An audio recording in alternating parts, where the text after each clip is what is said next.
Okay, so I'll tell you a little bit about the crew. So you already heard about me and the fact that I had the great good honor of having Mike Blythe all to myself in my aircraft, all the way from Johannesburg to Barbados. Mike probably, I'm sure, needs no introduction, especially with this crowd, but he has a number of world records in trike weight shift microlights, doing all kinds of wonderful adventures and learning about that. He was a road tax dealer, and correct me if I'm wrong on any of this, Mike, who decided that maybe he'd sell more engines if he started building planes around them, and created the most wonderful aircraft, in my opinion, on the planet for us. And that's the Sling aircraft, starting with the 2, the 4, and now the High Wing. And he's designed all these planes and built them. And and we got to do that flight. Incredible gentleman. And then he convinced James Pittman to leave his law practice and help him start Sling and make aircraft history. James is an adventurer, mountaineer, does aerobatics, jumps out of planes. I don't know many people who love life more than James Pittman. We should all aspire to be more like, find your inner James.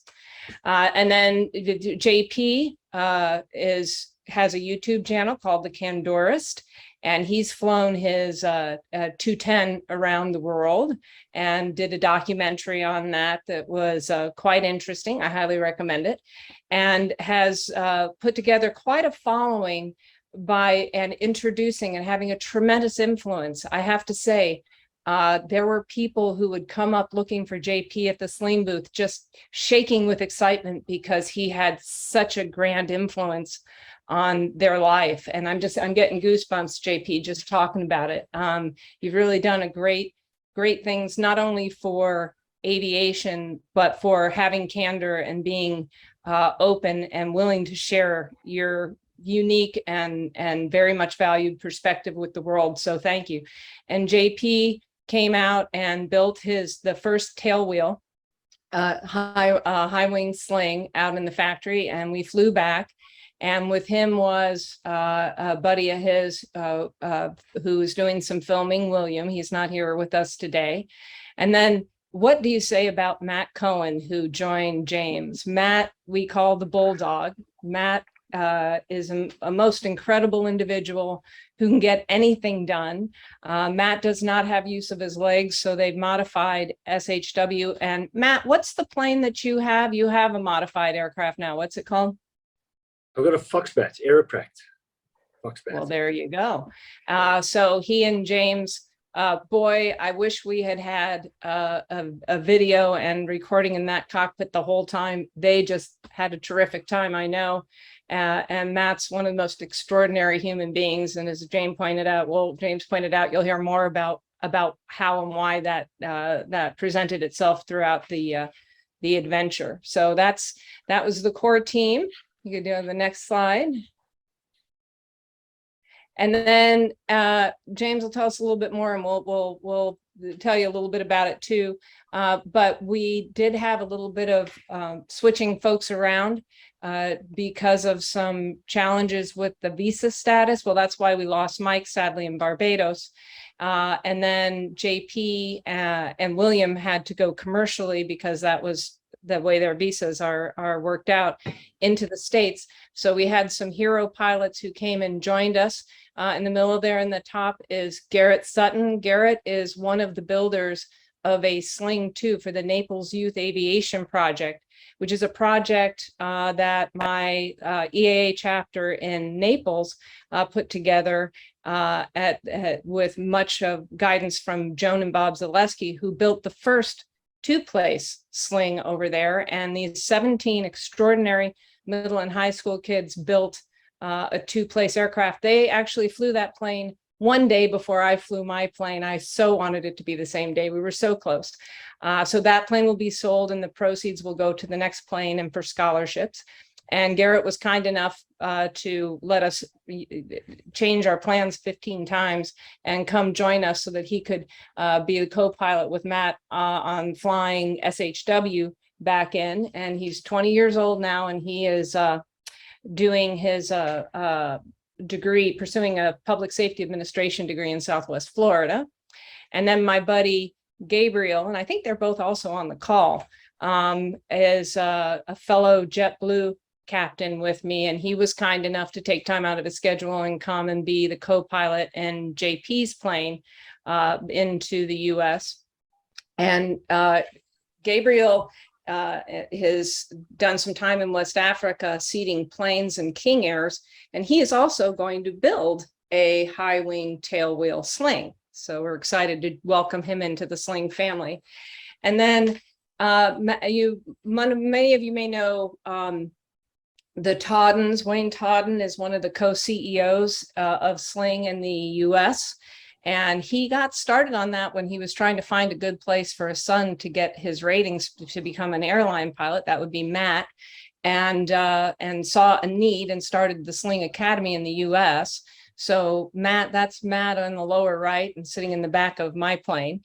And he is a commercial pilot and runs the YouTube channel, and was Matt and Jess, Wayne's daughter, one of Wayne's daughters, who finished her private pilots right before Oshkosh last year. The next day flew the actual in the front pilot in command into Oshkosh. So it was great to have them help me fly into Oshkosh myself this year. And they came and joined us in the Bahamas and flew the rest of the trip in my plane with me. So that was the extended flight crew. Thank you guys all for coming and helping us out in our time of need. Go ahead to the next slide. And I just want to give a shout out to the people who really made all this happen, is the incredible team at the Sling factory in South Africa. We started working on my plane back in November's. JP's I begin towards the end of January, and then SHW, the prototype, had some major renovations. So there was just a lot of people putting in incredible hours and making things happen to get ready for this grand adventure. And I just can't say enough. You know about a person by the friends they keep. And, Mike and James, congratulations on putting together such an extraordinary group at your factory. And thank all them for your patience with myself and with JP through this process. And with that, I'm going to hand it over to James and let James start sort of telling you all about our tale. And then we'll watch as it all unfolds. And then the rest of us will just chime in as we feel needs be. Take it away, James. Okay, so just a couple of kind of waivers. I'm a lawyer by training.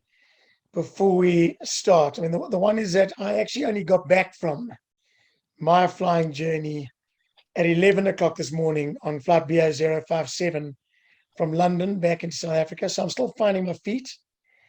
And I am actually I'm not the person who put together this slideshow.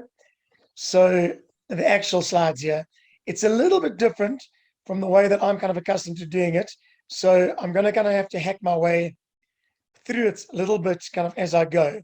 So I would love everybody to jump in and kind of contribute as we go. I'm going to try and lead the conversation a little bit in discussion, just to kind of explain some of the kind of main considerations for us, on the assumption that everybody here is an aircraft enthusiast. And so Linda, Mike, JP, Matt, just like jump in wherever you can, and please ask questions kind of as we go. And then I think probably the next thing that I should say is that, one of the things about aviation is that you're supposed to apply proper, considered, mature aviation practices. And this is definitely not going to be a lesson in how to fly your aeroplane. From Johannesburg to Oshkosh, this is going to be, I'm afraid, in some respects, a lesson on how not to fly your aeroplane. Well, it's a lesson in adventure. Yeah,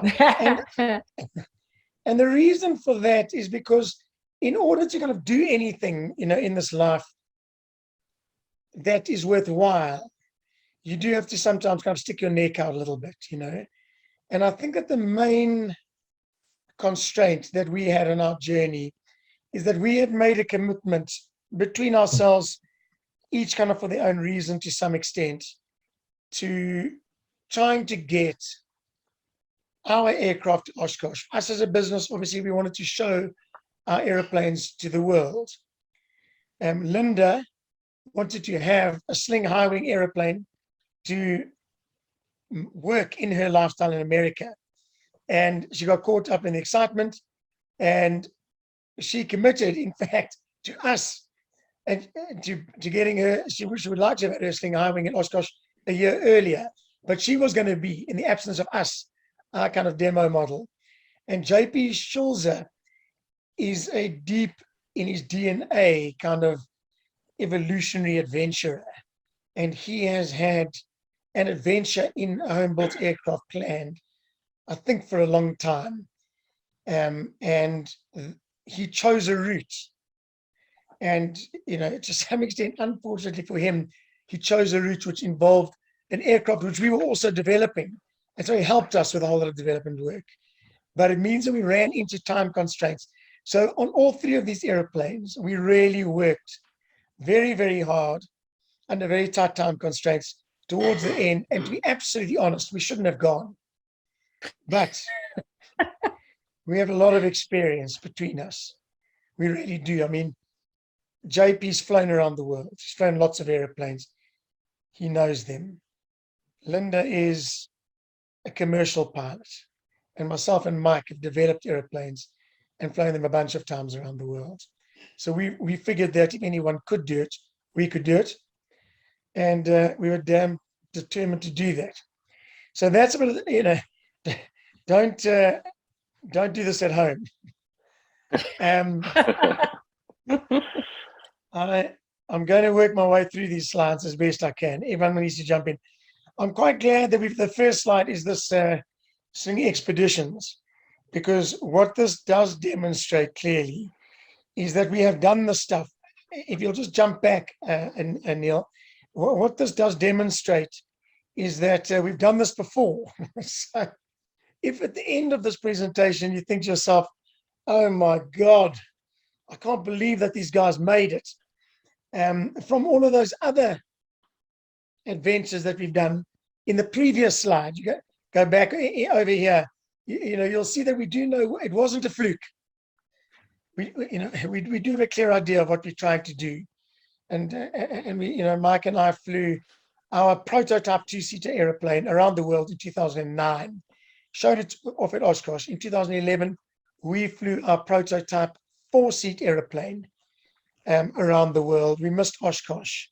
We've subsequently done it in a two-seater. It's become something of a kind of Sling tradition to test our airplanes ourselves and show them to the world in these long journeys. And this was, in many respects, quite an experimental flight to Oshkosh for all of us, in what really were ultimately three prototype high-wing airplanes, because Sling has always built development prototype aircraft.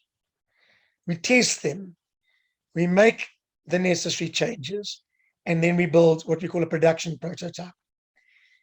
Because the high wing was supposed to be, and is, in many respects, a high wing version of the low wing Sling 4 TSI, we thought we could get away with only a development prototype, also a production prototype. But actually, we needed to make quite a few changes. And so the aeroplane was Matt and I flew, which was supposed to be a production prototype airplane, was actually, we hoped that it would be a production prototype. We had to make quite a number of little changes, and it turned into a development prototype. And JP Schulze and Linda Sollers, in the faith that it would go the other way, to their kind of, to some extent, to their disadvantage, became our development customers. They were the production prototype airplanes, and they worked under very, very difficult and tight time constraints to complete together with us their two Sling High Wing airplanes, which flew literally in the last 10 days before we left for this journey. So when you hear the stories, remember, we were having a hell of a lot of fun. We spoke a lot. We talked shit a lot. We laughed a lot. We joked a lot. But it was also quite an experimental and stressful journey. So that's the route. What's the most obvious thing about that route to Oshkosh from Johannesburg? It's it's direct. It gets us there really quickly. So it doesn't necessarily take you all the best places kind of on earth, but it's a lot of fairly roughly equal long legs, with one quite particularly long one from Cape Verde to Barbados, 2,100 nautical miles, just over 17 hours. We estimated in a Sling High Wing in 0 wind conditions. As it turned out, we had quite strong tailwinds. In fact, we had strong tailwinds the whole way. Yeah, I don't think we could have picked a better route. Like, honestly speaking, like bureaucracy wise, probably, but in terms of getting to Oshkosh, it was perfection. Yeah, and of course the route across the Atlantic there is with the trade winds. So if you're heading west, you're always going to have the winds behind you there. So it's one of the reasons we chose that. The other thing is, James, you maybe don't remember the discussion about flying first to St. Helena and then across to Brazil, flying into the cold South Atlantic, or the northern route up to St. John's in Canada, the cold North Atlantic, and so that's a bit more risky. And so this was a safer route, even though it's quite a long piece across the ocean there from Cape Verde to Barbados. We did have a couple of kind of backwards and forwards amongst each other.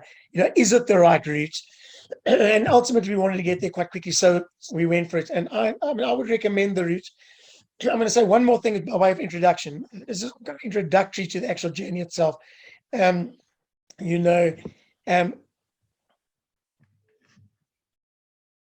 just come back. The route, I carried on after this, and I actually flew the aeroplane to Greece, back to Italy, and back to England. I had a tailwind the whole way from Johannesburg to Slovenia, my last stop before Greece. Incredible route. I would not do, because I'm getting old and grumpy, I would not do this flight in exactly the same way again. I mean, it was the most incredible adventure, but I've got the shits with African admin.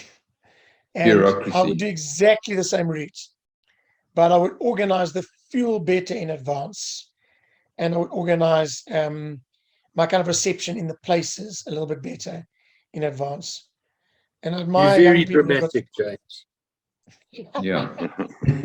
Look, I think the one problem we had is we didn't really have an advance. We up until literally the day we left, we weren't sure whether we were going to go. And I think we had to sort of keep that. Yeah, we didn't want to sort of raise our concerns, but it was definitely, we had a chat the day before we left. We all sat down and we had a candid conversation about whether we should go. Is this worth going? Is it too tight? Are we going to be pushing it too much? And I think we all felt comfortable. We trusted the airplanes and we did it, but it was definitely, we had that chat. So there was no such thing as, up in advance, I guess. yeah.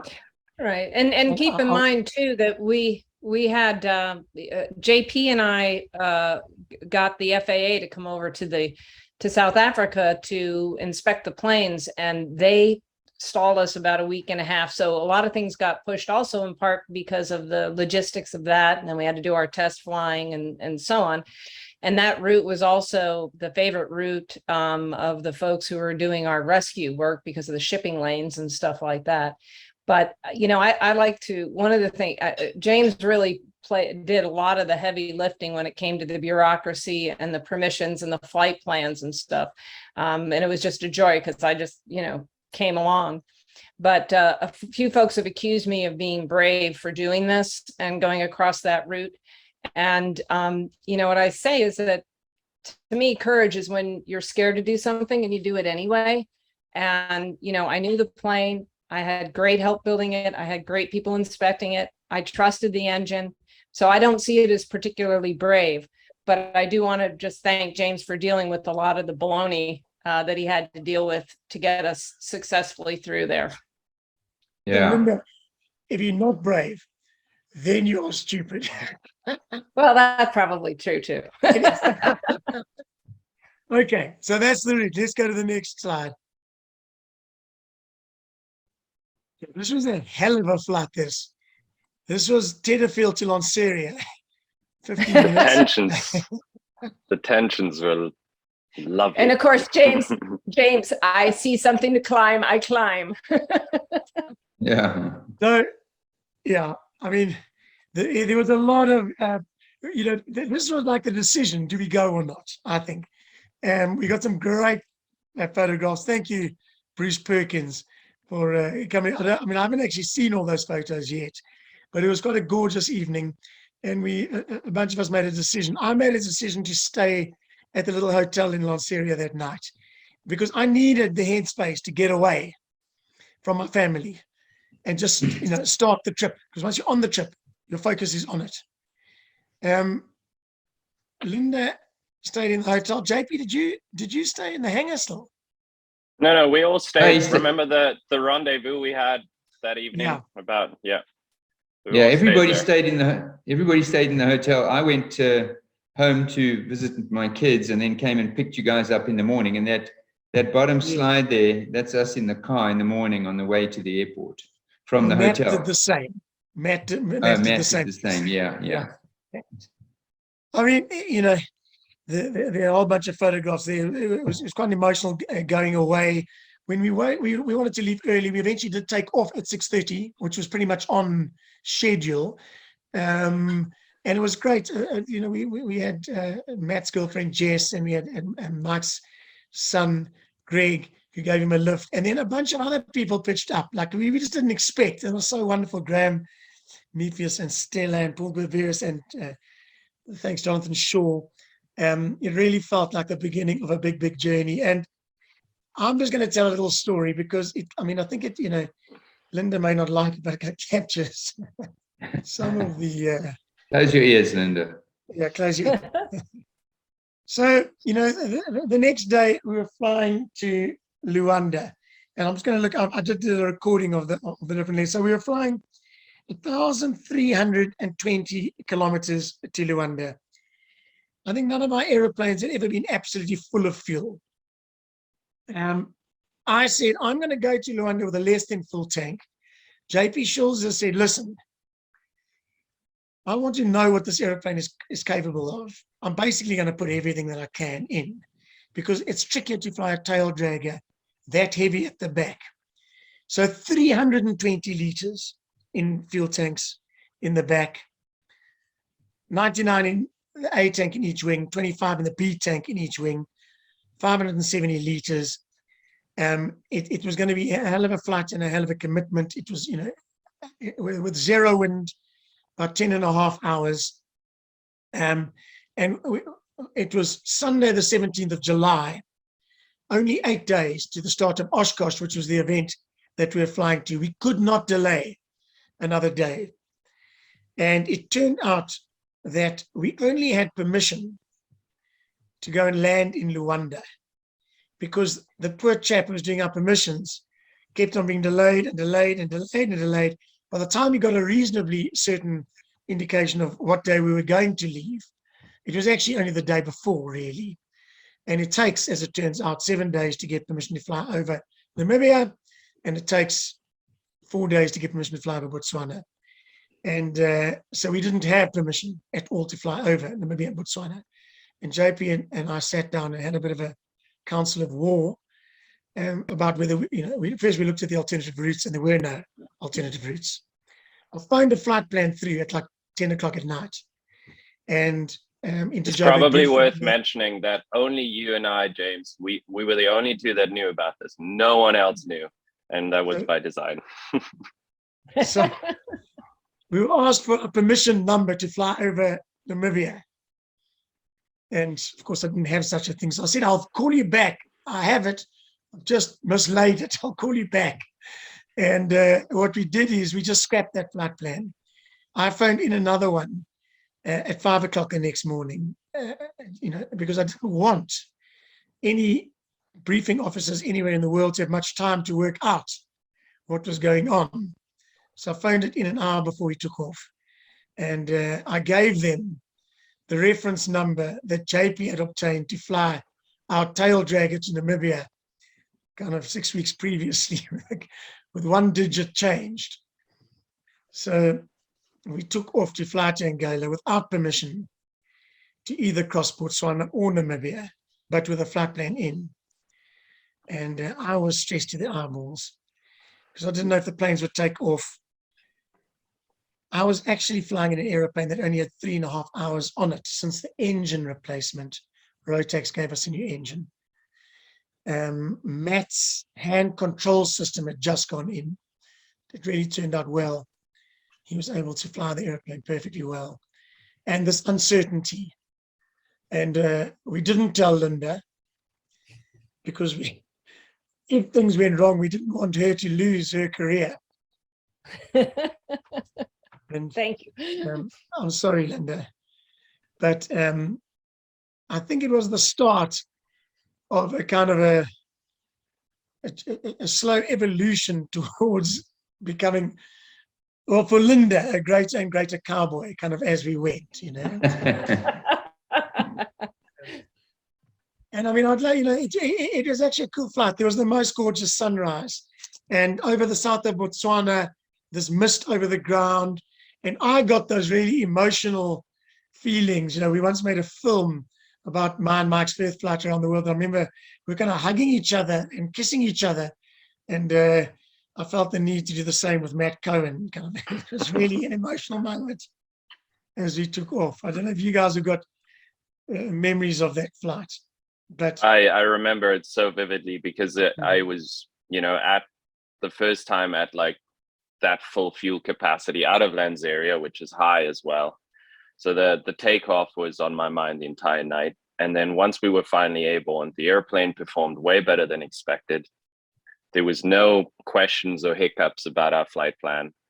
And so as we started progressing and the sun was rising, I just felt euphoric, like it was unreal. Yeah. And always, when you're taking off with such a huge load of fuel on board, it's always a bit stressful. I was just looking now, it's 150 gallons just for those Americans, wondering how much fuel we had on board at takeoff. But as JP, as you say, they performed flawlessly. It was good. And we had tailwinds the whole way from Johannesburg, between 5 knots and 20 knots. So, I mean, we estimated a flight time of 11.5 hours. I think it took us about 10.2 or 10.3 hours. And I mean, Matt, that was the first long flight that you had done in the High Wing, and it was the longest flight you'd ever done, wasn't it? Yeah. It was the most time I've actually spent with you, James, and I thought it was going to be difficult. And there was only one kiss better than the kiss you gave me after we took off at Lanseria, and that was the kiss that you gave me when we landed in Oshkosh. But that was a kiss of relief, saying goodbye. Finally, peace and quiet. Yeah. The other thing is about that, always that first flight, is you're settling in and finding your feet with everything on these long flights. And one of the things, of course, that we had to find our way around a bit is our separation between us, to make sure that we weren't going to be close to each other and in a moment of lapsed concentration flying to each other. And of course, luckily we had the TCAS, and we were able to see each other on the EFIS And that made a huge difference. So we were able to fly some distance apart and know exactly where the others were, the height and the distance away. And of course, communication, sorting out the communication. We were able to talk easily to each other, relax. But I have a particular story about you, Linda, that I need to relay. And that's Mike, I see that you and I are the only ones drinking. I desperately need. I'm going to go and have a wee on my front lawn here while you tell the story. Okay, so you go and do that. What are you drinking there, James? Is that whiskey? I'm having a 10-year-old whiskey and ice to celebrate being home alive. Okay, good. So the story about you, Linda, of course, is, you know, for us men, when we have to go to the toilet in flight, it's easy because we have a picnic gadget and we can just do it forward, you know. So we had bottles to urinate into. But Linda, this was the first time that Linda was flying in the plane with me, sitting next to me. And of course, when you do these long flights, you have to drink. You have to keep yourself hydrated. And so it was a bit of a struggle. And eventually, I was the true gentleman. I didn't have to help Linda, but I did just turn my head to the side like this and look out the window and concentrate on the right wing a whole lot of time. And eventually Linda got it right by turning around and facing backwards, and managed to then get it right after a bit of a struggle. And do you remember, Linda, you called everybody on the radio and you said, "I'm a champion. Guess what I've just done?" Yes, well, and frankly, that was the next leg. I hadn't figured it out. On this leg, I hadn't figured it out. So when we landed, I bolted, buckled over to the little girls' room as quickly as I remember now. Yeah, exactly. I've got the great displeasure of having to edit all this footage right now, and the amount of conversations that were recorded that I cannot share with the world is abundant. Yeah. So James, well, your timing was great, James, because he was talking about having to urinate in the plane. So your timing was absolutely impeccable. Yeah. Does that mean you can escape from telling the story of your efforts or not? We already have. We just discussed it right now. I don't like toilet stories, so I'm glad I missed that. Of course, in the beginning, Linda, it was stressing me out big time because you were starting to feel uncomfortable and getting unhappy because you couldn't go, and you're correct. This first flight, you weren't able to go properly. You had, and then by the time you landed, you were in a bit of a stressed situation. I was in a world of hurt, yeah. Yeah. Meanwhile, I was happy to drink as much coffee and water as I wanted to, and just happily wee. You also were very, very ladylike and inspected the left wing while I was doing my business, I noticed. So on to more important topics. We landed in Luanda. I don't know whether I left the handbrake for the brake on, but I somehow managed to melt the pipe on the right brake, and my right brake seized on the way in. We had to pull the airplane off the side of the tarmac. And, you know, it was one of the only technical problems we really had the whole way. Mike leapt out of Linda's plane and helped me. And we did a quick fix initially on the side of the taxiway. And then while we were refueling in Luanda, in front of the terminal building. And actually we never really got, me and Matt, our brakes working 100% properly again until we reached Oshkosh. So these are the kinds of plans that you need to make along the way. Fuel in Luanda is $5 a litre. We needed 1,050 litres for all three airplanes. So we spent over $5,000, and we felt quite properly handled as a consequence of that. When we left 2 days later, there's a photograph somewhere, it's not here, but our handler, his name is Louis, nice chap actually. He arrived wearing a white t-shirt, and on the front of the white t-shirt was a huge dollar sign. And I felt like appropriate. demonstrated, yeah. So, you know, this is part of the flight to Luanda, working out our formation, flying, lovely shots, you know, over the Botswana deserts, rainbows underneath us, quite beautiful. You know, it's always about the people and the journey.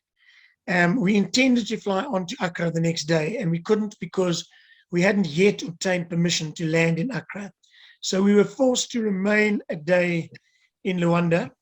And in some ways, I mean, I think, you know, we had actually fueled the planes immediately upon our arrival on Sunday the 17th.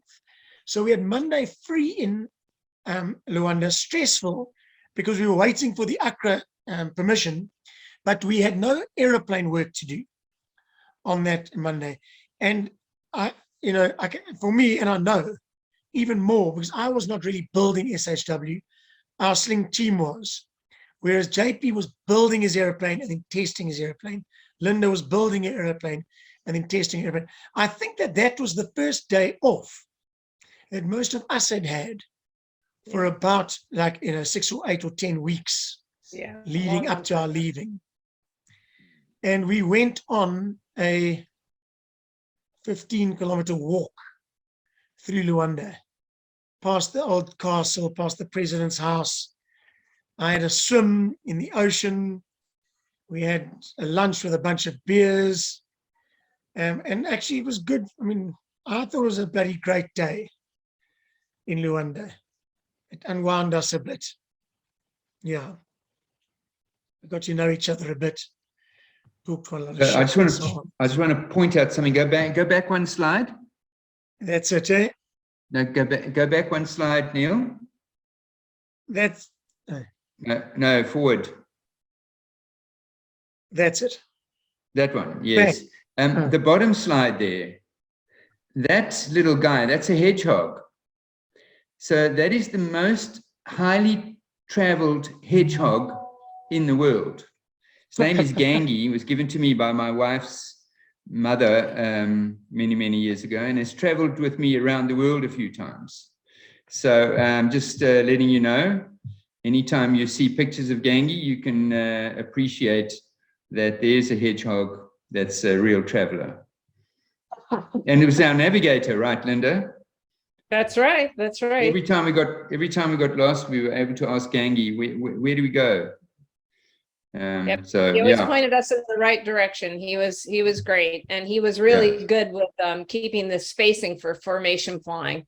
You'll see more of him later. I took Gangi for a flight in Switzerland over the Matterhorn and across the north face of the Eiger, and he was super chuffed. Okay, next slide. Listen, you got to jump in and ask questions because we all sit around here talking shit all day. Yeah.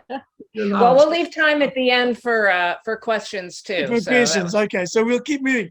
You know, we took off at 6 o'clock the next morning, flew to Accra, Ghana. First, long over ocean leg. That was 1,180 nautical miles, which is 9 hours. More tailwinds. We all put our dry suits on because it's the cold Nama current there. And so quite kind of emotional to set off like that. There was a lot of shit talking, a lot of joking. And I want to tell one little story also at Linda's expense. You know, Linda, I know. Glad to come in handy. You know, Linda, she is an airline pilot. She can't behave too badly. And she still didn't know that we'd flown illegally over Namibia and Botswana. And halfway between Luanda and Accra is the FIR boundary. There are no other FIRs en route between Angola and Ghana, but it's 1,200 nautical miles, and it's about 700 nautical miles from Accra that you enter the Ghana FIR, the Accra FIR. And Linda said, look, you can't enter another country's FIR without being in two-way radio contact. And we didn't have a working HF radio. We only had a VFR radio. And I know from good experience that our VFR comms only work from about 80 miles offshore. We were VHF. 700 nautical miles offshore. So Linda said, we've got to get all the Ghana. We've got to get all the Ghana. So I said, look, I'm not even willing to. I was doing the radio calls. We agreed that I would do the radio calls in the absence of anything else because I kind of organized the admin. So it was kind of a convenience. And so Linda said, you got to call Ghana. And I said, like, out of dignity, I'm not willing to call Ghana 700 nautical miles away. So she said, well, do you mind if I call Ghana? So I said, you will be my guest. So anyway, Linda started calling Ghana.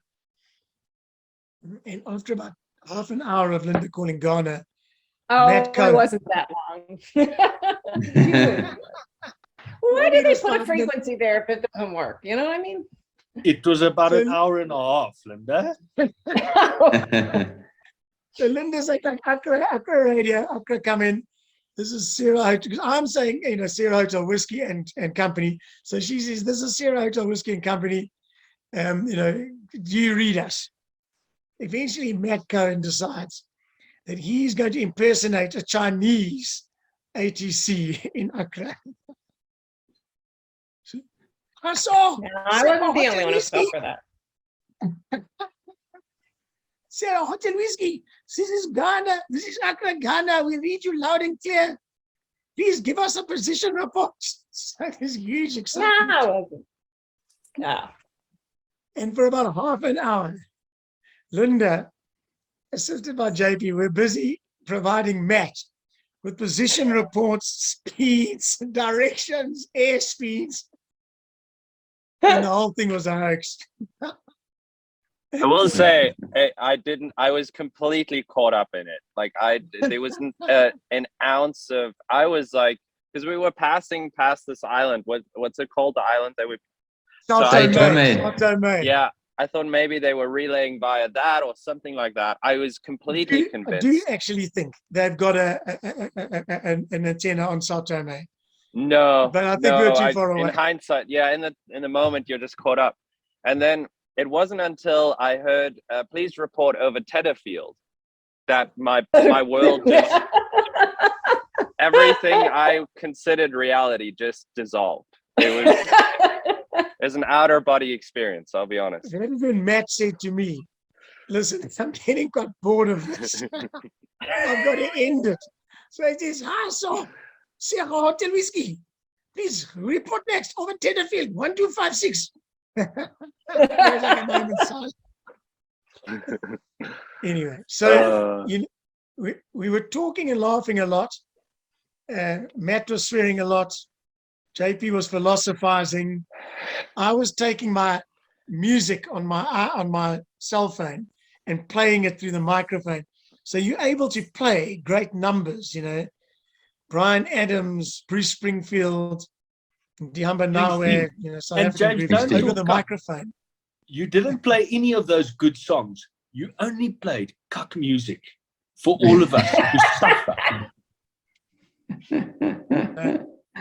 Yeah, I heard my fair share of Afrikaans socky music the whole time. So when I leave home, I get quite kind of nostalgic. I played quite a lot of Macy and such stuff. Anyway, jump in. So the altitude that we were flying, Edzard, we were heavy out of, and correct me if I'm wrong here, guys, we were heavy out of Luanda. And so we climbed up slowly to about 4,000 feet, and we flew for a couple of hours, I think, at about 4,000 or 5,000. But eventually, on all of the legs, we climbed up to 10,000 or 12,000, basically, because these aeroplanes go faster. Essentially, without wind, we were burning 31.5 liters an hour, and we were doing at the beginning about 126, 128 knots, and at the end, high up, close to 114 knots, basically, on these flights. So, and we had a headwind from Johannesburg to Slovenia. I mean, a tailwind from Johannesburg to Slovenia. And over the critical thing, you'll see we had big headwinds. I mean, big tailwinds. Accra, we had to spend a day because we could not source avgas in Accra. They would not allow us to bring car fuel onto the airfield, but they had no avgas. And eventually our handlers, Swissport, a chap called Daniel, who's still WhatsApping me, found us some barrels. I mean, I don't know how old those barrels of avgas No, were. they were rusted on the outside, but when you opened them, they were clean, nice blue avgas inside. Smelled right, looked right. Absolutely perfect, yeah. Yeah. So I mean, it was a mission from hell. Yeah. Do you remember, James, that also halfway through the fueling, they stopped the fueling because they said the handlers didn't have permission to supply avgas. And then they stopped that, and then eventually you had to go and run around for that. So I mean, it took us kind of like 30 hours to source avgas. We filled half of our tanks. Then we got into trouble because there was no fire engine around. Then we had to write a waiver of liability and around avgas and the danger of fire and so on. So it was a mission. We wrote some lawyers' letters. So we lost our second day, and we were on a headlong rush to get to Oshkosh. Very frustrating. But you can see on that photo, like slightly up in the middle on the right, that we also were swimming in the swimming pool. It was very hot. We were making some friends at the refueling, because Ghanaians, I mean, they're the nicest people in the world. Even while they're saying, no, you can't bring car fuel, no gas, onto the runway. And so it wasn't an unhappy time, but it was extremely frustrating. And so the glory of the high wing providing shade started to show its real value. Yeah. And when you do trips like this, you can see at the bottom photograph in the middle, you do need to drink quite a lot in order to ease the stress overnight.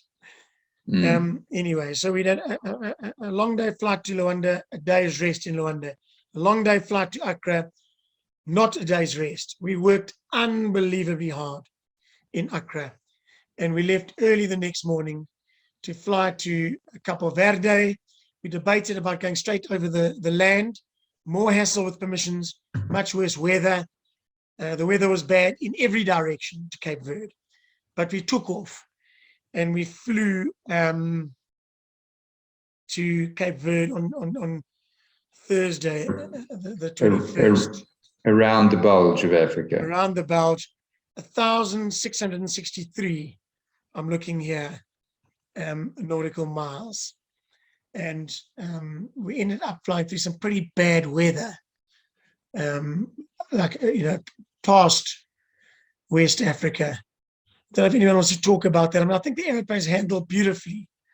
We were in contact constantly by Garmin InReach with Jonathan Shaw back in our office in South Africa. And he was watching our position on Earth, able to text us at any time, looking at satellite photographs and giving us advice about what he thought was best.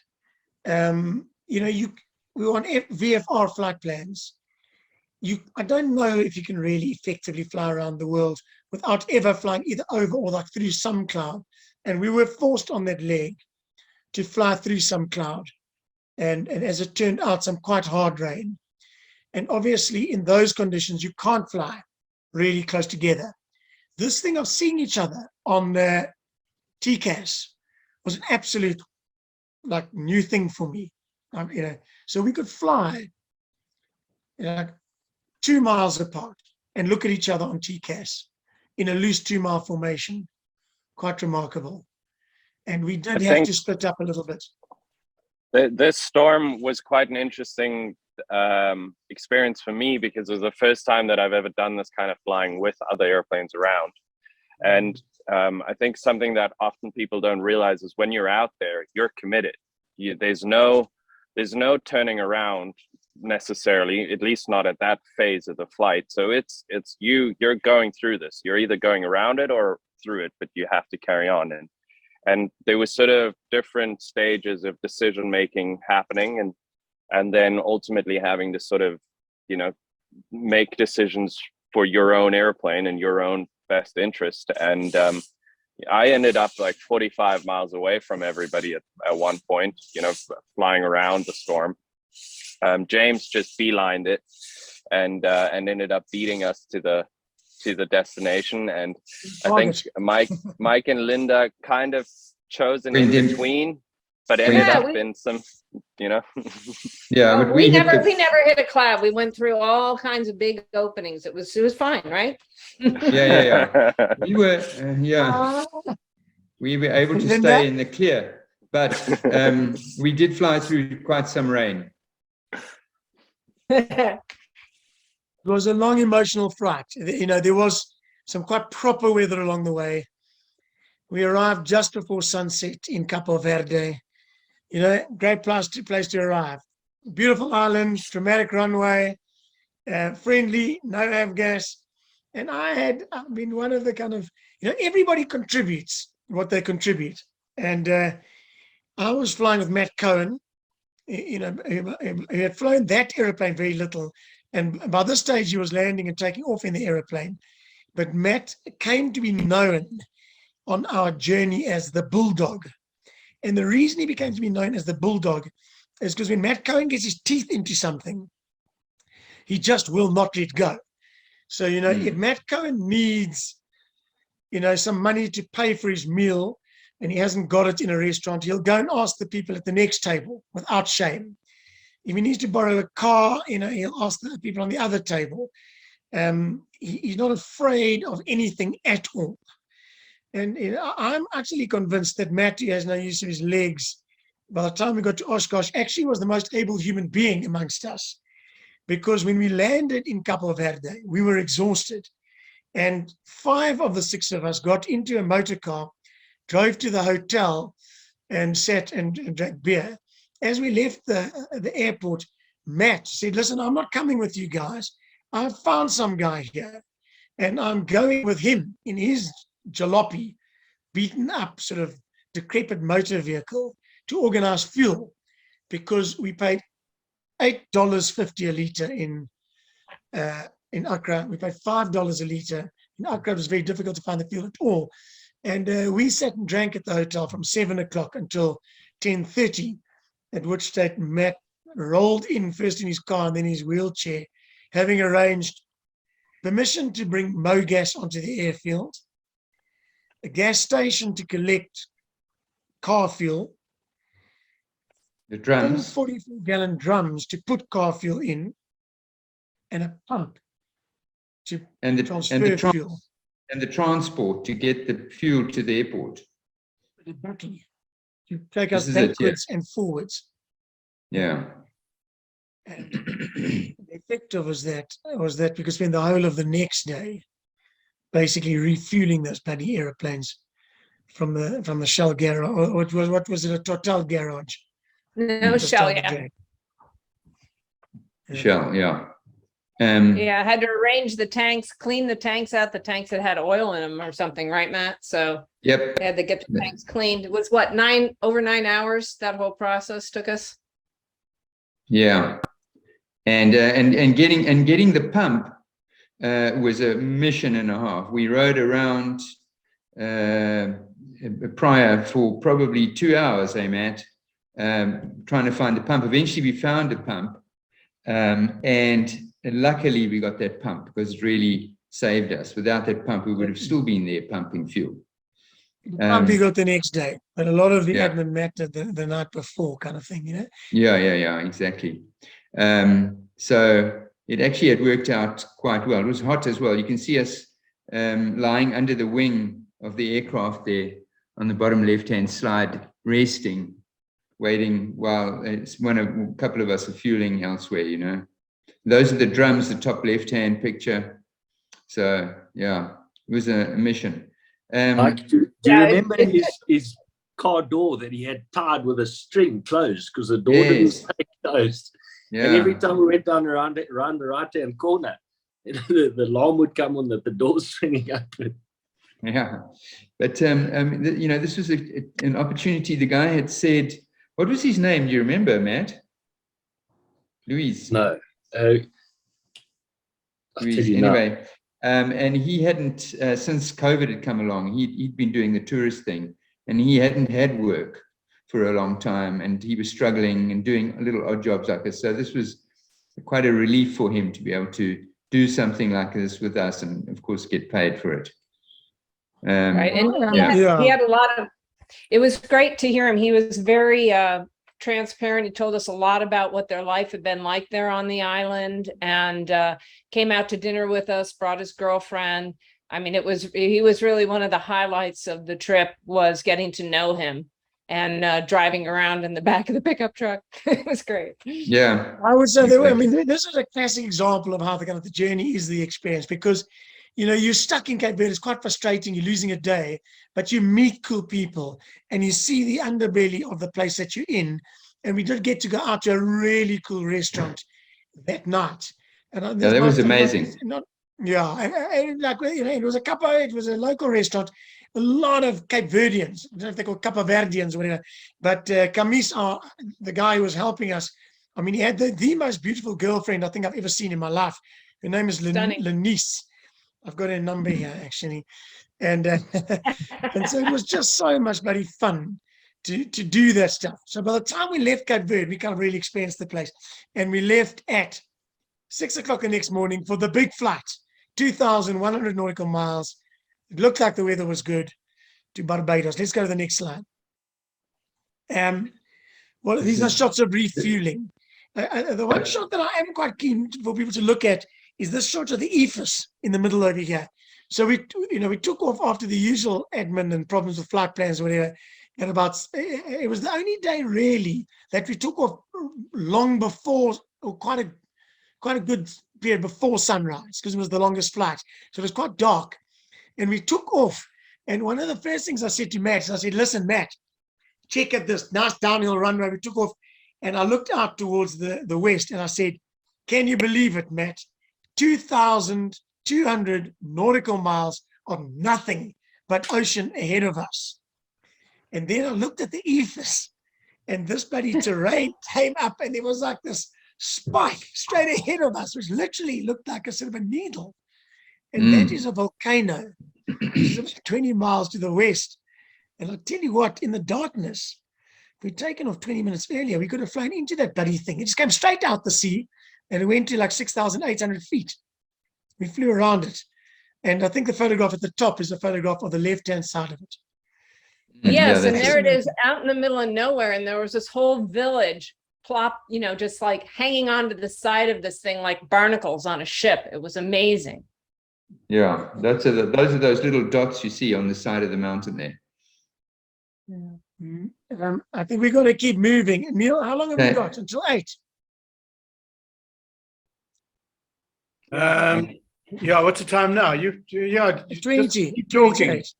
Keep talking. There's nothing else that we're doing after this. Yeah. So these slides remind me, you guys, because I know that I did not wear a dry suit. I know I didn't wear a dry suit after Cape Verde. I don't think I wore a dry suit after Accra, did I? Do you remember when we ditched those bloody dry suits? I took mine off halfway through departing Angola. It was so warm. Like it was 24, 25 degrees at 8,000 feet. It just didn't, heat exhaustion over a trip like that would just be too much. So and I actually swam in Angola and the water was really quite warm. And if you crash in the ocean, a dry suit actually is going to make it more difficult for you to swim effectively and so on. And so we ditched the dry suits. We put them in our emergency gear so we could get them out. And if we got into a raft, we'd be able to, get a dry suit on to keep warm over the next number of hours and days, if necessary. But I figured from that point on, until I was in the Arctic Ocean, I figured like bugger this, I'm not going to wear a dry. None of us wore a dry suit from that point onwards. We were going to have these very smart $4,000 dry suits, which are called Viking. They're supplied by the Swedes. JP did a bit of research and he found $200 dry suits that are Chinese knockoffs. And I mean, as far as I think they're every bit as good, aren't they? Basically. Yeah, I mean, those suits are amazing. Absolutely. Yeah, they were good. I thought they were quite comfortable. They were great. Except the problem with the dry suit for me was that the zip was across here, this way. So the guys would have to be fairly well endowed to take advantage of it, but it doesn't work at all for a girl. So I want to see if they have ones with the zip that goes 90 degrees differently. But Linda, you managed. You managed fine, Linda. I did. I heard you giving sighs of pleasure as it worked out. Yes, yes. Well, it was kind of nice because the dry suit became kind of my own little bathroom. So yeah, not it gave me some privacy anyway. We just pushed in ours and let it fill up at our feet, and it kept our feet in. Yeah. No, Matt, we did not do that. Talking rubbish. Okay, so what's the flight plan there? Yeah. I'll just add that we have I've just been editing a great sequence where Linda, James, and I tested these suits in James's ice cold winter Johannesburg swimming pool. And yeah, they are actually pretty remarkable. And there's Genge. There's a better shot of the front of Genge. Yeah. And the shot I took quite a few of these shots just of the wheel spat. I was flying on the right. Matt was the pilot in command on all these flights. So I was on the right, and that's my right-hand wheel spat. But it illustrates how perfect the weather was, for a lot of our flying. There was weather towards Barbados. We did have to detour about 30, 40 miles to the north. But basically, we landed in quite a bit of wind, but basically the weather was good. And we did see one ship, but sorry. Part of the reason we did this route was because from a rescue perspective, it was good shipping lanes, but we didn't see as many ships as I anticipated. But there's a picture of one of them on the left there. Yeah. Yeah. It was windy in Barbados, but it's fine. Okay, next slide. Linda, I just threw this back up again. I just threw this in there because one of the things that was what I had underestimated was the number of people who are going to be following us. Many of you probably on the call right now were following us, and there was just a lot of interest, and I realized there were a lot of people who were a lot more worried than we were about how we were doing. But it was a remarkable experience because it was truly a shared experience, and a lot of people came along for the ride. So I just wanted to give a shout out for all those who were waking up in the morning, asking the rest of the family where we were and keeping track of us. And thank you guys for that. It's so cool to be able to talk as all of us together again now tonight, because one of the things that is easier about this journey is that we flew in the day all the time. And I've done lots of these flights at night before, so that was much safer. What wasn't safer is that we were under time pressure. And then, if you have 3 aircraft flying, as far as technical problems are concerned, there just is 3 times the chance that something could go wrong. So it is reasonably stressful. I see I've got from Ethel, talk as long as you like. This is an amazing EAA meeting. Nearly 100 members present. Love the chatter and banter from real pilots. I don't know. I'm not sure that, Linda's not a real pilot. She flies those big things, man. That's right. That's right. You should have seen Linda's formation flying, which improved, leaps and bounds during I think JP, basically, you took the responsibility of teaching Linda from a distant aeroplane how to formation fly. Yep. JP said something really critical, and I listened, and then everything changed. He said, "Fly the fucking airplane," or something like that, and I'm like, "Oh yeah." He said something like, "Keep with it." And I'm like, "Oh okay," and then bingo, everything was grand. I was right on it from then on in. I've never used any foul word in my life, so I don't think that was me. Okay. You probably didn't, but you just said, keep with it, fly the plane. And I did, and all was well. We've got quite a cool reception in the Barbados. You see the people, people who are following us met us. Oh, yes. All new JP. We had to wear and that's masks. one of Right. the reasons I put that other slide there, was because they were following where we were going. The places we got receptions, we got a reception in Barbados because one of our followers who just found us, he flies for the military there, and he was following, and he figured out we were going to land there, so he gathered some friends, went out, got a flag, some gifts, and greeted us when we arrived. As did some of my buddies from Mountaineer when we got to Fort Lauderdale. So people were following.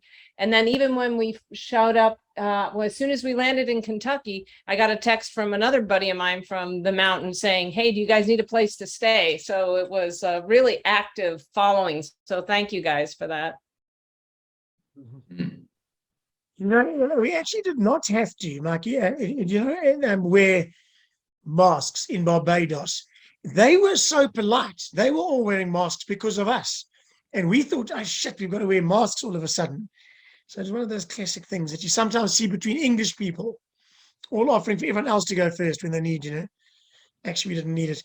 And the really sad thing about the Barbados is Mike had to leave us because he didn't have an American visa. And so we dropped Mike off in Barbados. Said a very sad goodbye. And then did William fly with you to Nassau, to Bahamas? Yeah, that gave him a nice opportunity to get some good snaps of JP's plane from outside of it. So that worked out great. And I had a safety pilot for when I was swinging around in the chair to do my thing. So go back one slide, please, Neil, if you can, just quickly. Just because there was a shot that I've never seen, that shot, which I love. I mean, this must have been taken by JP, the shot that's got William filming.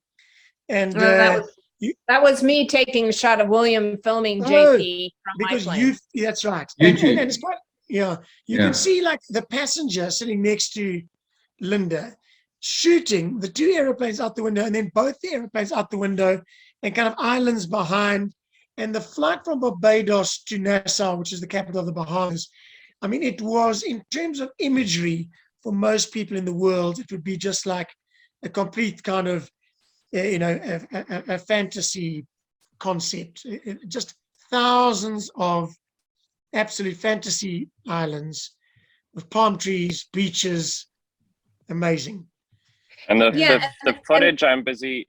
I'm editing all of this footage right now, and it's such a unique perspective to have other airplanes around and to be filming from one to another, and it gives you the sense of space and expanse and sense of beauty as well. And it was probably, I'm sure, the most unique way I will ever do these kind of flights again, was being able to do it in a group.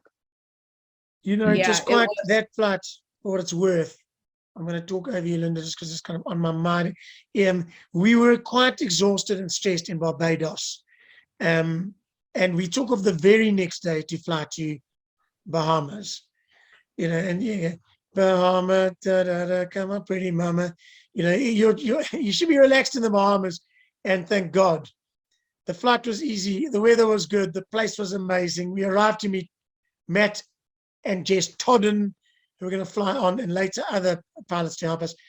Thank God, it was just a little bit of pressure off, and it felt, in some respect, as if we're there. We're almost at America. We're only 250 nautical miles from the States after that easy flight to the Bahamas. Right. Yeah, I'll just say that I go down to the islands all the time. In fact, one of my first flights after this was right back down to Barbados, where I met up with our buddy there. And I'm doing it at 36,000 feet. So doing this flight at 6,000, wherever we were, was the stunningly beautiful and amazing. Very different experience. Same route that I do all the time, but a completely different experience. And I'd just like to echo JP's note that doing this as a form, well, first of all, why didn't anybody tell me formation flying was so much fun? Oh my God, excellent. But also it was just such an extraordinary experience because it was the 3 aircraft and the beauty and just watching the planes break and just absolutely amazing. JP, I can't it's- wait, man. I want to see a film. You're gonna give us some stuff. Unfortunately, it's a one-man job right now, and I'm struggling in amongst everything else. But they are coming, and they are beautiful. Like, they are genuinely beautiful films. And I think one thing that I really enjoyed is whenever I got bored, I would just sort of jump on the radio and ask who wants to do some formation flying, and we'd pair up and we'd get some shots and we'd play around in the sky for half an hour, and then we'd separate again and we'd carry on the trip. And it was, I mean, whoever gets to do that in the middle of the Atlantic, it's not something you get to do. And it was it was pretty awesome. Yeah, in the middle of the Atlantic, on each side 1,000 nautical miles to the closest piece of land, and you're flying in formation with your mates, Having telling fun. dirty jokes. Yeah. Well, and I'd like to give a shout out to Rotax, because I'm not sure it would have been nearly as much fun and ease in a different kind of an engine. They're really good, solid engines, and so it was easy to be able to focus on the fun and not be watching the engine instruments or worried about pouring oil in it halfway across. Well done, Garmin, for not fucking up the GPS. Perfect navigation. Navigation ceased to exist. So in the Bahamas, we also took a day in the Bahamas. We were kind of catching up now a little bit. And weird. I mean, JP, do you want to explain why you couldn't fly your plane to America? Yeah, so I entered the US on an ESTA, and so did William. And an ESTA is a visa waiver, so it's not actually a visa. And so you're only allowed to enter the United States under that condition if you are on a ESTA compliant carrier. And I could technically register my airplane as a carrier, but it's just not viable. And so I could only come in with a commercial airliner, but then once I'm here, I'm more than welcome to fly my airplane here. So it was a very odd little nuanced thing. And the only way to really get the airplane from Nassau to Florida was to get someone else to fly it with the appropriate visa, because it was silly, it was ridiculous, but it was the way that it was. So that's aviation, So we had this weird little thing where Matt and I split up, and I flew JP's airplane an hour and 15 minutes, or whatever it was, just hopped across into America. He flew commercially with William and took it from me again there, and Matt flew in our airplane, and we needed, JP's airplane is American registered, so I needed an American pilot, and this is where the poodle came through. Matt was the bulldog because he could organize anything anywhere, and Linda, because she also proved able to organize anything anywhere, became known as the poodle.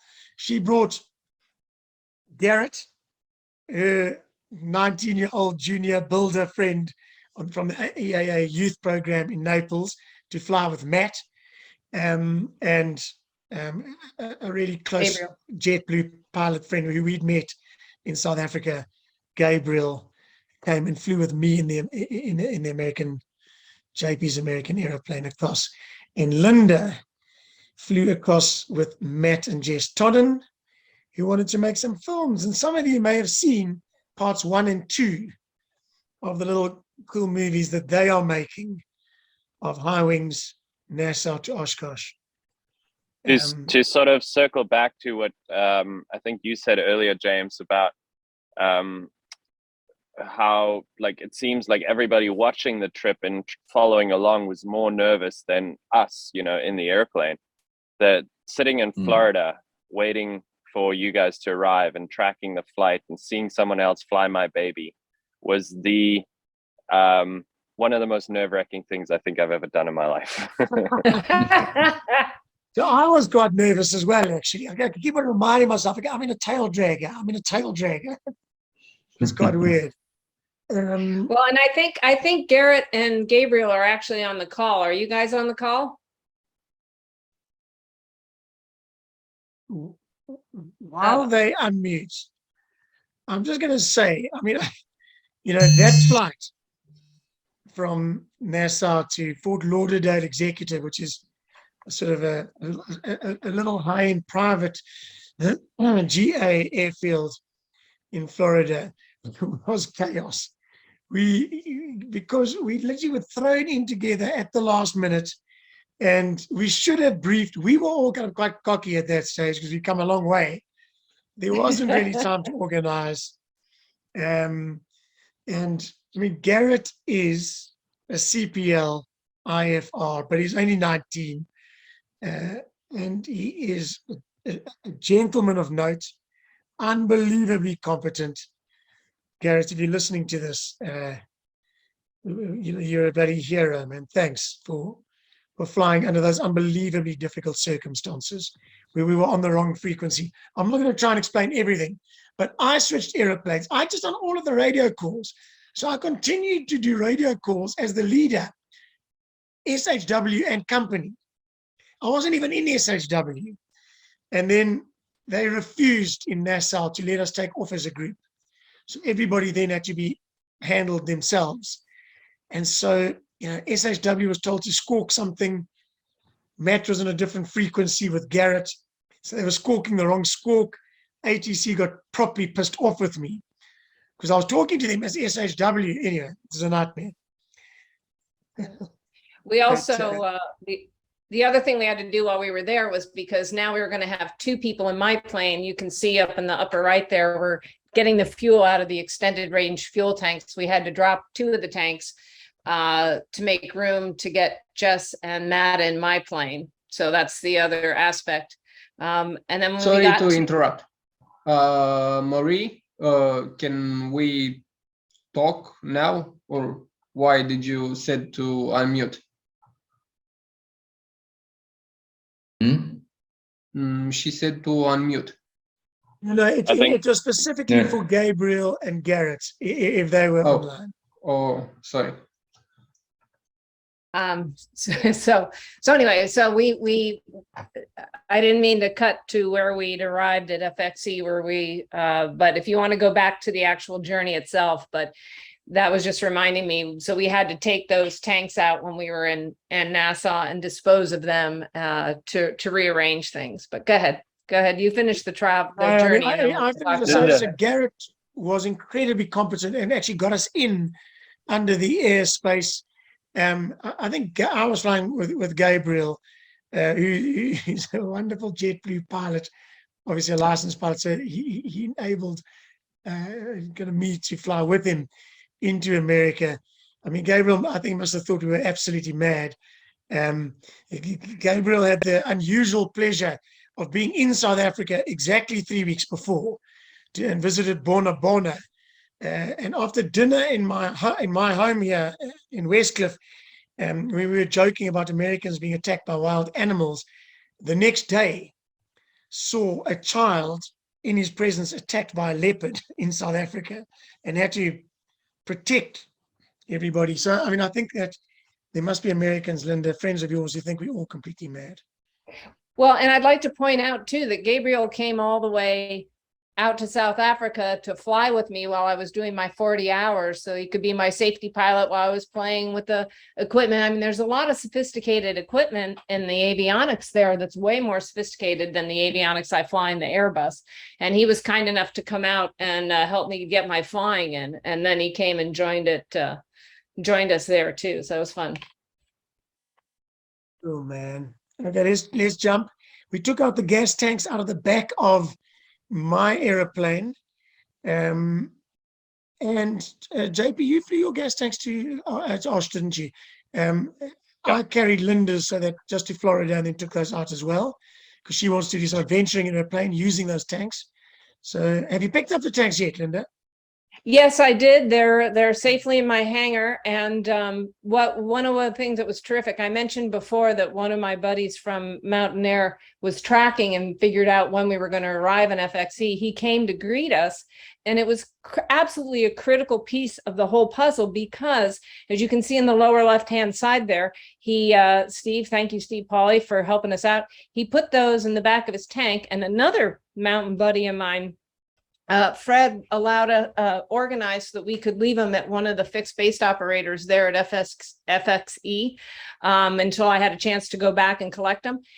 So he drove them over. It was right next door, but the extra 5 minutes, 10 minutes it would have taken us to take them over there saved us, because as soon as we departed out of Fort Lauderdale Executive, they closed the field for the weather. So we skedaddled out of there just in the nick of time. And had we not done that, we'd have been stuck for hours. And I don't know when we would have ended up getting to Oshkosh. So thank you. It was real weather across America at that time, next couple of days. If anyone's interested in seeing kind of what this next part of the journey involved and how, go to Sling Pilots Academy and check out parts 1 and 2, part 3 to come of Sling Pilots Academy's Matt and Jess explanation of this section. Let's go to the next slide. We flew onto a little air. Is it in Tennessee or is it or Georgia, Decatur? We stopped for lunch. Matt and I had a little technical issue which we solved there. There was a downpour during lunch, and it was so hot that some of us went out and stood under the pouring rain, got sopping. Really quite fun. I used the rain as an opportunity to wash my airplane. It was great. Yes, he did. It was great. Yourself a little bit as well, JP. Yeah, absolutely. And we flew on. JP took over the kind of because he's much more experienced at flying. GA in America took over most of the navigation and radio work from Florida onwards, and we actually changed the point at which we were going to end up. I think we wanted to go as far as we could, and you actually had somewhere else a little bit closer in mind, didn't you, JP? And then suggested Bowman. Yeah, well, we were going to try to go to Mountain Air originally, but the weather didn't allow for it. Yeah, it was very much a sort of constant moving target, our destination, because the weather is gnarly, and we were, we have the sort of liberty of the American aviation infrastructure, which is you're never more than 10 minutes away from a viable airfield. So we just kind of worked our way up. We initially decided to get to the middle of America as quickly as we can. And Memphis, Tennessee was initially our little option. And then we decided that Bowen Field what was doable that day with weather and daylight remaining. So we pushed on for that. So my little story about Bowman is quite fun for me because Mike and I landed at Bowman Field and met friends on our 2009 circumnavigation of the world. It's also Bowman Field, the oldest continuously operated airfield in the United States. I think in the world, because presumably the United States one is the next slide, Neil. Say again? I was just asking it there. Oh no, the other way. Just trying to get to the Bowman slide. One. That's all. There you go. Thank you. And the other little strange thing is that let me move the thing on top of my. There's a chap here talking to Linda on the second from top left shot, and that is somebody who is in the line, has ordered and paid a deposit for a Sling. Did you hear the story, Mike? A Sling High Wing. No. And we landed just as the sun set with storms around. Really dramatic. I got a beautiful, you can see the shot at the bottom. That's a shot of Linda ahead of me and Matt landing with the runway ahead of Bowman Field. We landed there, and this chap kind of came running out, and he said, "Oh man, I don't believe it. I've been tracking you guys for a couple of weeks, and I saw you. You didn't expect us to land there, and I saw you guys from my deck chair on my front lawn, and I said to my wife, those guys are going to land at Bowman Field, and I've been following these guys, and I'm in the line for a Sling High Wing. And he said that his wife said to him, "You bloody mad." And he said, "I'm jumping in my car and I'm going to go there." And he was waiting for us as we landed. Number 93 in the line for Sling High Wing, lives in Louisville, Kentucky. And there he was, which is super cool. And remember the last time you and I landed there? Yeah, I remember it well. Chris was there. Chris Haroff. Haroff was there, yeah. Yeah. And flew with us. So really very, very cool. Yeah. We actually couldn't refuel. It was a bit late. We refilled the next morning. We spent the night in a Madison hotel there. And the next day we were determined to get to Oshkosh, now Wednesday of Oshkosh. So we slept the night before that in Nassau, Bahamas, then Louisville, Kentucky. And I think somebody else should talk about the day to Oshkosh, because I've been talking a lot, and because I mean, I wasn't on the flight. I wasn't on the flight. I was watching you guys. I was tracking you guys, of course, and looking at the weather. And on the tracker, it doesn't have the weather on the same thing, you know. So I was seeing you going all over the place. Yeah. And I was saying to Sue, for sure they're dodging weather there, and went back and landed again. You went back and landed again, didn't you? Yeah, I can probably, I can take over a little bit. Let me just unmute properly. It was a very challenging day of flying. You know, the get there-itis was very real. And I had because I was the lead of the group for the day, or at least we nominated me to be initially. And so we departed early. There was this massive squall line, probably around almost 2,000 miles across. And we had to somehow get through it. And so departing Louisville was hectic. You know, it's a big area as well, very busy airspace, and just gnarly weather up ahead. And then trying to liaise with a few IFR airplanes, you know, like much bigger and more capable airplanes than us. They were starting to turn around because they couldn't even get through the system. And then, you know, the pressure of knowing that there's essentially thousands of people waiting on the other end for us to arrive that day. It was tough, but I actually walked away feeling pretty good about my decision making, because you know, there was a point where I said, guys, I'm not at least comfortable going, and Linda felt the same, and James followed suit. And so we went back, we sat down, we had some horrible McDonald's for breakfast, and then we very closely monitored the weather, and there was going to be a gap in about 45 minutes time of weather moving in, and we timed it beautifully. I mean, we got out of there just in the nick of time. We had smooth sailing out of there, and then for the first time the entire trip, on the damn day that we have to arrive at Oshkosh, we have headwinds, and it was wildly frustrating, because you're so used to going 155, 160 across the ground, and suddenly we're sitting doing 120, you know, and it's just, we just really wanted to get there.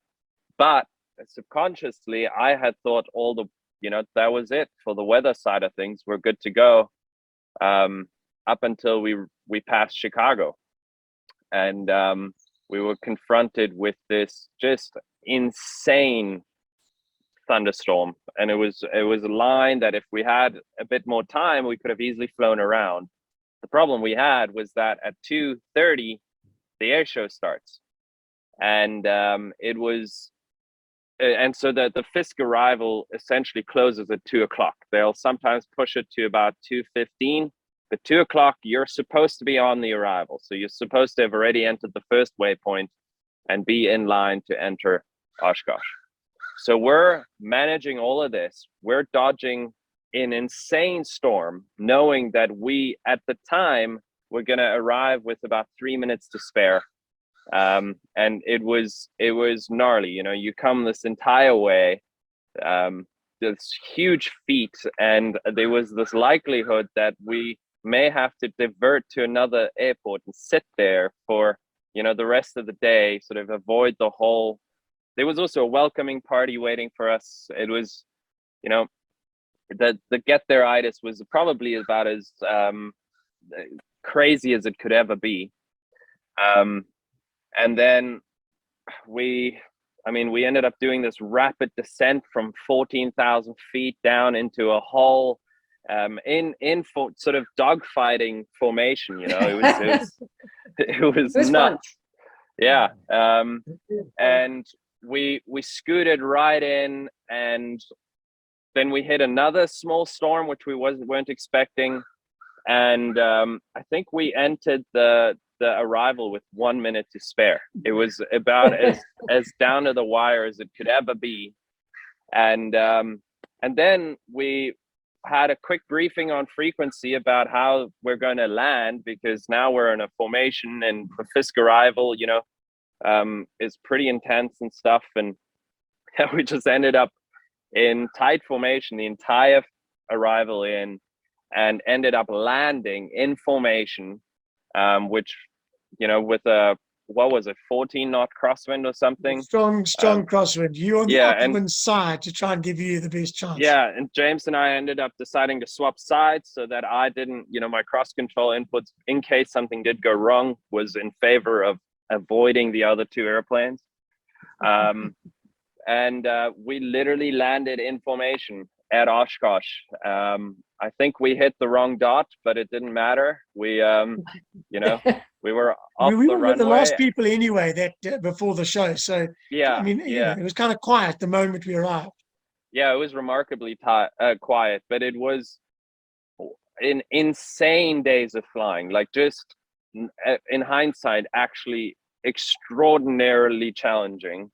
And then wrapped up in a tight formation landing as a flight of 3. Absolutely nailed the landing, by the way. Very, very stoked on that. And got some footage of that. Yeah, I ended up ruining my wheel spat because it came loose during the flight, because the sling's so fast, you know, the wheel pants just want to come off. And yeah, I mean, the sense of relief was unreal. For me to have built an airplane, this is truly my dream airplane. I live for these adventures, and then to have flown it to Oshkosh, it's the holy grail. You know, it's something you envision you get to do when, you know, maybe in your 40s or 50s or 60s, but not in your 20s. And I felt incredibly grateful and privileged and lucky and proud to be there. It was an extraordinary day. Definitely top 3 days of my life, for sure. That's great. Yeah, a lot of people asked, you know, oh, weren't you scared? And I said, the only thing I was really frightened of was screwing up the landing at Oshkosh in front of all the cameras, etc. But I haven't seen, so if anybody has some good footage of that, I thought, you know, it's going to live on forever on the internet, and I haven't seen any footage of our actual landing. So if anybody has any, please send it to us. And how great to be kind of received by all the South Africans, bunch of kind of EAA newspaper people, and people from all over the world that followed us. It was great. Jess. Yeah, a lot of press. Matt's girlfriend, you'd come as a surprise. Really, really good. It was just a wonderful, wonderful day. And we got to have a bunch of absolutely great days at Oshkosh and show our airplanes to the world. And I think, you know, the RV-15 was there, standing forlornly on its own. And we felt very proud as we pushed our 3 past and saw all the cameras move with us. I had the GoPro rolling on the wing, and there's this lovely moment. Once the films come out, you guys will see this, but you know, when I shut down the engine, it goes from this droning engine sound to quiet, and there's just for about a second there's nothing, and then just the roar of the crowd coming up. It was I didn't take it in at the time, but in hindsight, I had no idea how much atmosphere there was at that moment. So, yeah, that's how you fly to Oshkosh. Yeah, and then we had a wonderful time at Oshkosh. And I think that's really when it hit me, the impact that our journey and our whole stories were having on so many other people. It was amazing, the people who came up, who wanted to meet us, who were inspired by us. Two things I underestimated about this trip was, one, how short all the legs would feel. None of them really felt long at all because we were so busy and engaged the whole time. And the other was the impact that we were having on others. It was quite humbling, and I'm truly honored and appreciative that everybody was so excited and kept close track of us. And it was a great experience, amazing. We've got a question here. Hi, James and Mike. How many orders did you get for the Sling High Wing from the Oshkosh Air Venture exhibition? I mean, there was loads of interest, lots and lots of people asking. I've met up with people in England afterwards. I don't know. It's a process. You get the name, but we have taken now 190 orders for Sling High Wing airplanes, having delivered 2. One to Linda, one to JP. That's it. So we've got a lot of building ahead of us. Feels good. In the process. Yeah. Hi guys. Some challenges.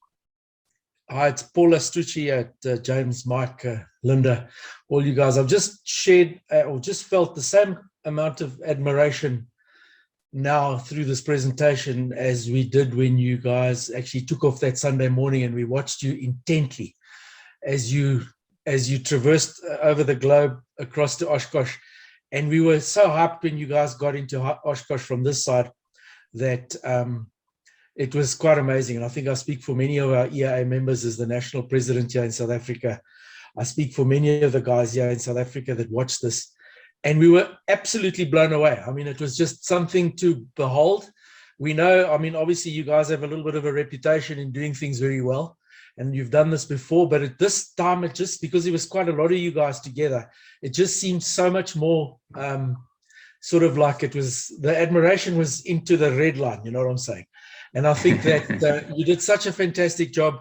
I think no one in general aviation in this country actually can come close to what you guys do.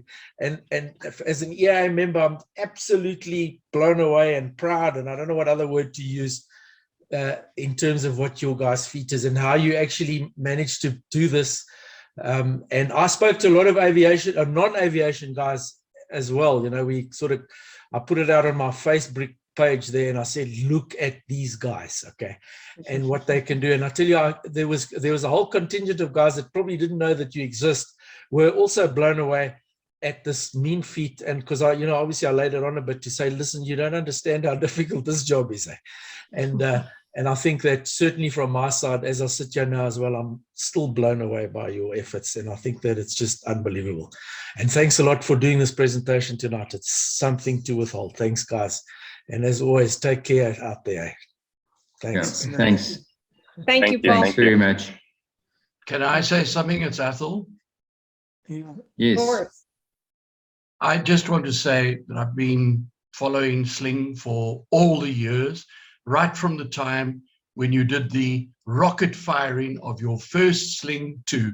You might remember it, just in near Macro there in Sunny Hill. Remember where you were? Sunny Rock Park. We fired the rocket to test the parachute on the Sling 2. Yes, I remember that. Very well, and it landed on the factory next door. Remember the parachute? Yeah, exactly. That's right. But the presentation you delivered tonight is, of course, absolutely amazing. And I think every one of us who watched this presentation tonight is in awe. I also want to say, you have taken the South African flag to another level. In fact, so somebody is recording this, aren't they? Yes, you are. Yes. And James and Mike, I don't know which one I'd vote for, president or vice president of South Africa. But if we could get people like yourselves to be, okay, you never want to be politicians, it's a dirty job. But, you've really, really put South Africa on the map. And from my side, having spent lots of time with Linda, interviewed her, made videos with her, and with all the team, I just want to say thank you so much for what you've done. And Godspeed, keep it up. We're waiting for the next chapter. I can see Mike running away here. Thank you so much, Ethel. Thank you so much, Ethel. That's like super kind, man. That's really, really Thank kind. We all, this is a long ride ahead. Yeah, I'm back. Yeah, thanks, Ethel. The next chapter is a 10-seater twin jet engine jet, pressurized, and we're going to fly it around the world nonstop. And it's supersonic. It's supersonic, and it's with all 10 of us in the aircraft at the same time. It's Rotax jet, to be clear. Rotax. Yeah, Rotax is doing a jet Thank you. engine. It's a big Thanks, news. Ethel. Very big news. Mark, I think your next trip's going to have to be to the moon, my friend. All right. My little bit here, your presentation preparation, Linda, it was absolutely wonderful. You guys are exceptional people. James and Matt Bulldog, when you guys arrived at Oshkosh, the arrival, I was in tears. What a guy you are, James, with Matt. This has been an incredible endeavor, and Sling deserves every accolade. As I've said so often, Sling is a center of excellence developed by far-sighted, very brave people. It's not longer a gamble, but a highly successful enterprise.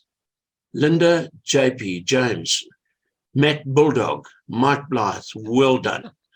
And I saw that the numbers here were 99 going up and down, so probably about 130 people who tuned in.